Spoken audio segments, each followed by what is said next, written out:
Hey guys, welcome to this week's Money and Investing Show. This week we are tackling the subject of saving. Saving for your emergency fund, we'll explore what that is and the difference between that and saving to invest. Plenty of things to take out of this, particularly given the peace of mind that following these simple steps can give you. So make sure you take plenty of notes, and as always, make sure you take plenty of action. Hey guys, welcome to this week's Money and Investing Show with me, your host, Andrew Baxter, and as always, my offsider and co-host, Mitch Olarenshaw. Thank you for having me on the show, Mr. Baxter. Now, anyone who knows me knows that I hate anything unexpected. Today, we're going to talk about positioning ourselves against that financially as one of our foundation episodes being the emergency fund. It's a hugely important part of financial security. And look, what exactly, we'll talk about what an emergency fund is, how to get it, and how maybe treating that money is different to other forms of cash that you may or may not have right now. Critically important, as you say, to provision for the unexpected. And unfortunately, life has a habit of coming away with unexpected things that come along, knock us off course.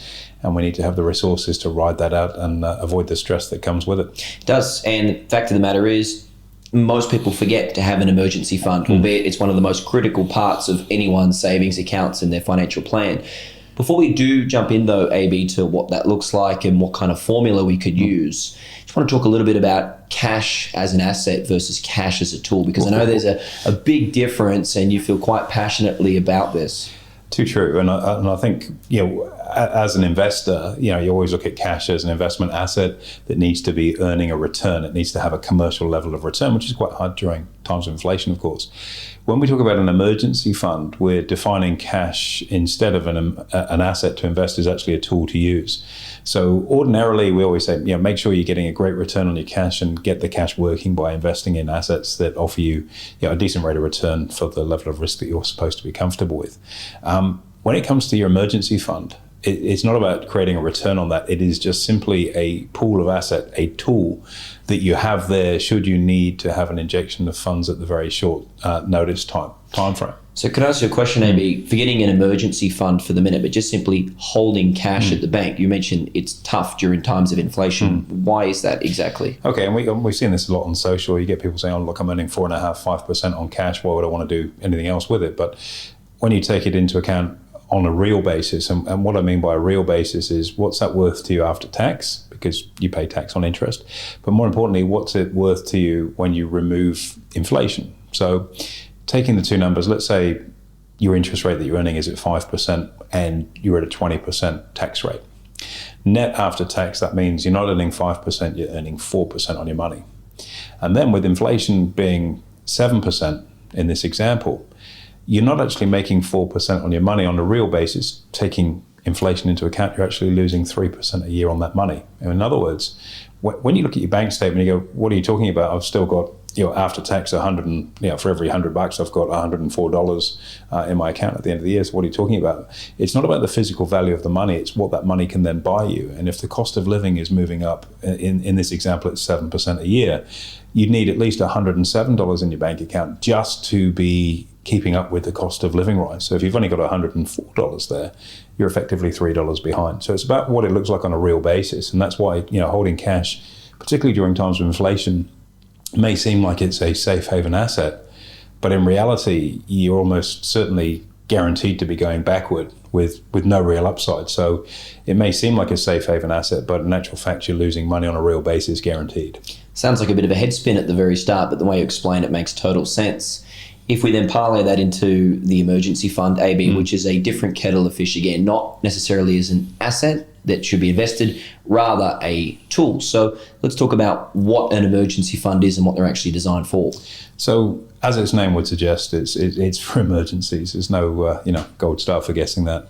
And effectively, it's an amount of money that you have set aside to help smooth out the rough and the tumble that can come along in life. And if you kind of think about this in the sequence of getting your financial affairs sort of squared away, this is the next rung on the ladder after you've retired or got rid of any bad debt that you may have. So, if you've got a buy now, pay later habit or a credit card debt or personal loans that are lurking around, get them paid off first of all. And the reason why is that the chances are they're going to be relatively high levels of interest that you're paying to service them or have those loans in place. So get those bad debts paid off first. Once you've got your bad debt paid off, the next step is to start sort of fattening the goose, as it were, and keeping some cash in reserve. And the goal that you perhaps want to look at, and they're two fairly basic goals, but very, very important. In the first instance, if you've been able to pay off your bad debt, you've already developed a saving habit, which is fantastic. And that's extremely important. You've got your budgeting under control, or largely under control, and you're starting to get some free cash set aside each week or each month. So your goal now is to have 1 month of your expenses in cash as savings, as an emergency fund. So if something happened, you can cover yourself for a whole month with your savings without having to be stressed. Now, it's a fairly modest goal for a lot of people, that, and some people are blessed and they're in a position where they've got multiple months of cover, so to speak. But if you're somebody that's been living week to week, which is an incredibly challenging financial set of circumstances, where just as you feel that you're getting your head above water and breathing in some air, you're back underwater again, it becomes quite challenging. It's actually quite a big goal to set. So a whole month of additional expenses covered in that emergency fund. So for some reason, if your income stopped, for whatever reason it may be, you've got a month where you can breathe air before things start to get tight again. And that is a huge thing for people that are in a very challenging financial situation. And it may seem like a massive mountain to scale depending on where your personal finances are right now, but it's an achievable goal. Get that bad debt paid off, and then you're moving into starting to acquire that comfort zone of a month of additional funding. And if we talk about things like a side hustle, for example. So if you're unable to save on your current income, start exploring a side hustle or a second job, unpalatable as that may be to you, to get that bad debt paid off and to get your finances back on course. Because that time put in now to removing that immediate financial pain brings enormous levels of peace of mind. It'll be worth the effort, I can assure you. So just to differentiate here, AB, you mentioned having a separate savings account that's, say, 1 or 3 months long of expenses. Yeah. That differs, of course, from your typical savings account where that cash is being used to then invest in the future, right? Absolutely. And we start off with 1 month as a goal. As I say, for some people, you go, well, I've already got that. For others, as I say, it's a big goal. Once you've achieved that 1 month of expense coverage, I think stretching yourself, when we talk about stretch goals, to get 3 months of cover in your emergency fund, I think is crucial. Because if you've had a setback that's really knocked you over, chances are it's going to take more than a month to kind of right the ship. So by building 3 months of expenses in that emergency fund, I think it's not a base level goal, but it's the second tier of a base level goal, if you will, to help remove financial stress. Again, it means you've got your budget largely under control. You've got your bad debt paid down, which is, again, an incredibly important thing to do. And you're not now week to week. You've got that surplus cash at the end of the week to enable you to save, to build up that war chest of 3 months of expenses. And also puts a lot of acid on you to reduce your expenses so that figure's not quite so high in order to get there as well. And as I say, there'll be people of all financial circumstances that are consuming this information. And for many people, 3 months, is that all? That's great. You're already in a position where you're able to move things forward, which is terrific. But there are an awful lot of people out there that are hurting right now and would dream of having 3 months of spare cash to cover their expenses. So 1 month and 3 months are your two goals. And the way to look at that, you can't put that necessarily on like a term deposit whereby you can earn higher levels of interest. And the purpose behind that money isn't necessarily to earn interest either. It's just to be there if you need that cash in the event of an emergency. It's not investment funds. It's coming up for air to avoid drowning fund. Let me challenge you here a little bit, AB. We talk about an emergency fund for loss of, say you lose your job, for example, you've got 3 months of expenses as an example.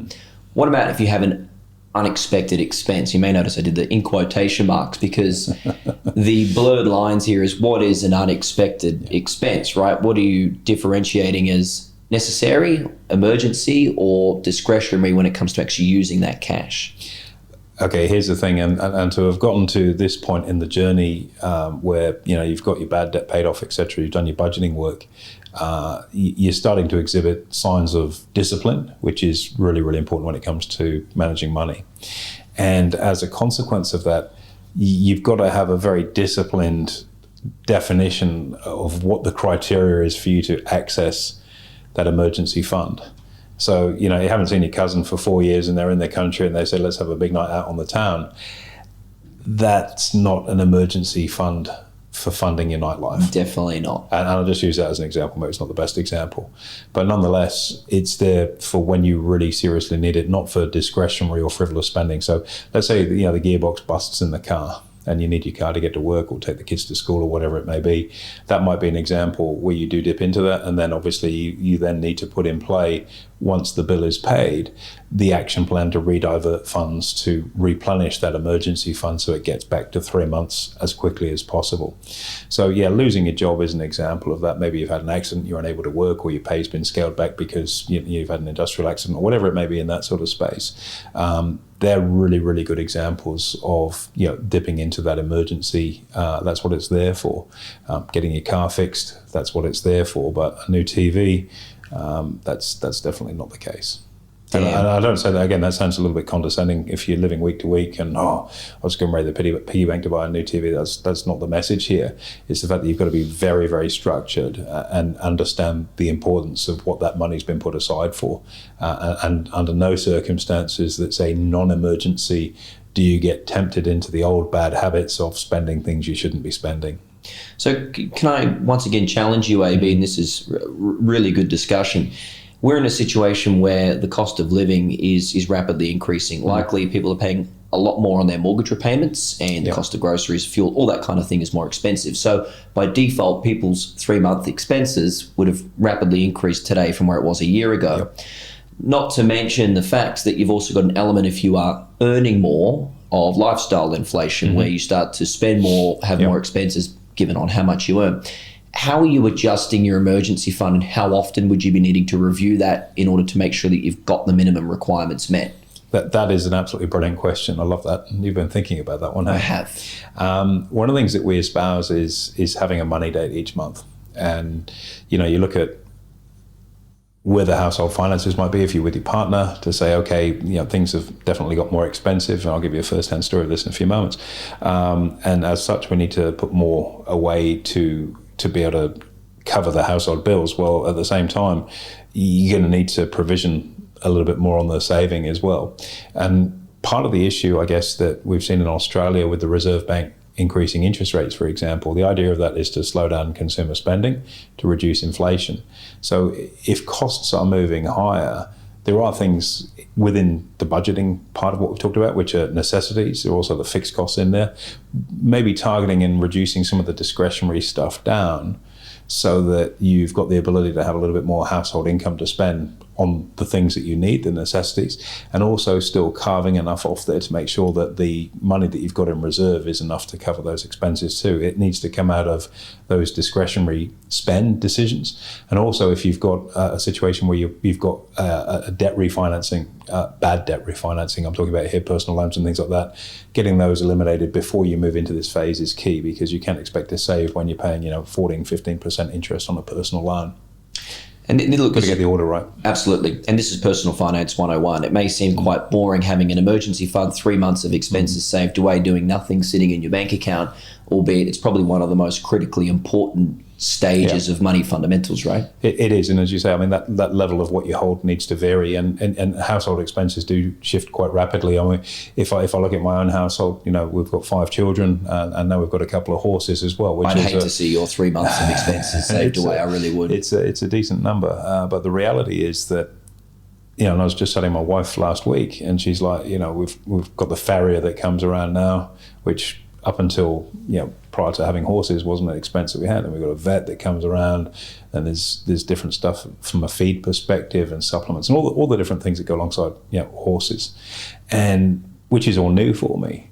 And okay, I'm in a financial position, it doesn't really matter, but in terms of a point of principle, we're saying, look, whatever we put in the household account, because all the stuff I'm talking about on this podcast, even though financially I'm in a great position, and our household is in a very safe, strong, multifaceted income position where we've got plenty of spare cash, I still apply these processes like I did when I was 20, and that's enabled me to get to the position that I'm in financially right now. So when my wife's saying, like, the household account, and I've just had my dad staying with me, so we've had an extra person in the house, now we've got a couple of horses as well, it's like we need to look at the thing. We have our money date Thursday night, have a chat about it, and then adjust the amounts that are going into the various accounts to provision for that. So this is stuff I still do. It's not theory, and it's not something you ever grow out of and go on past that point, because success in life is about world-class basics.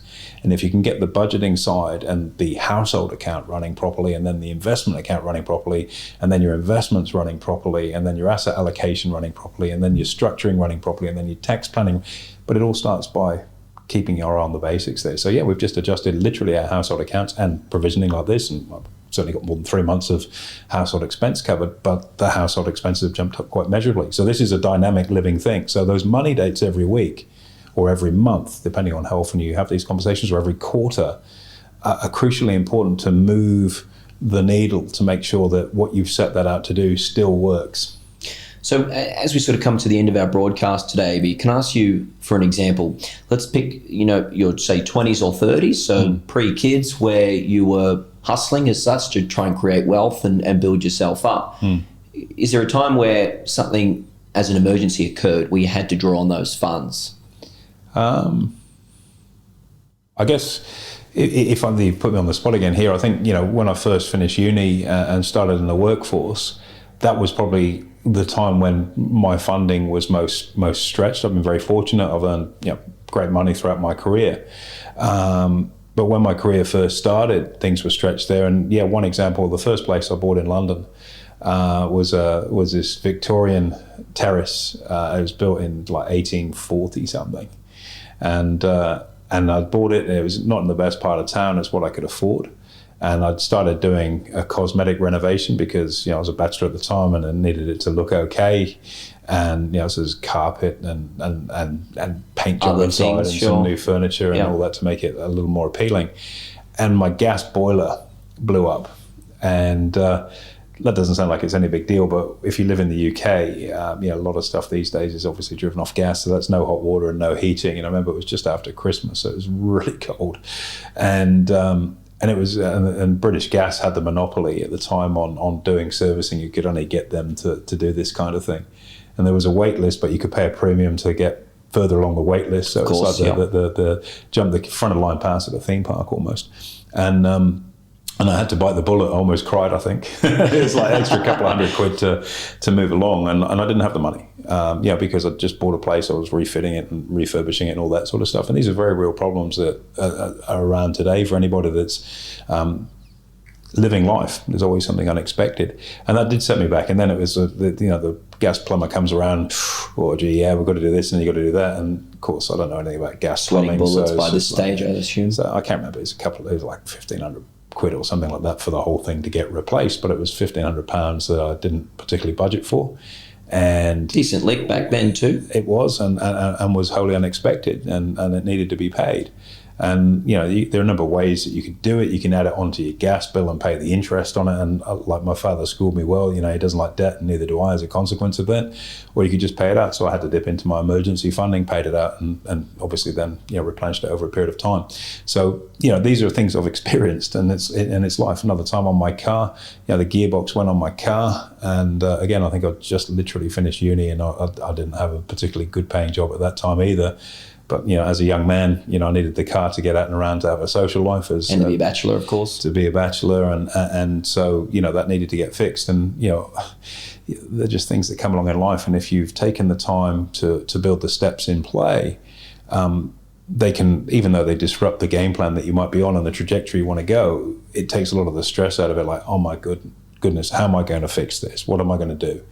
And if you've taken the time to squirrel that money away, then you can smooth it out. More importantly, though, if you've built the habit of being someone that constantly saves and is able to squirrel that money each week to build up that 3-month pot, when you get a setback like that, it's not as stressful for you because you can do it again because you've already been doing it. Whereas if you're someone that's never saved or never really done that, again, it just seems like this insurmountable mountain that you've got to climb to try and get yourself out of yet another curveball that life has thrown at you. And it doesn't matter what level you are in life and where you're playing, life will continue to throw you curveballs, and they just get bigger and bigger in terms of what they are.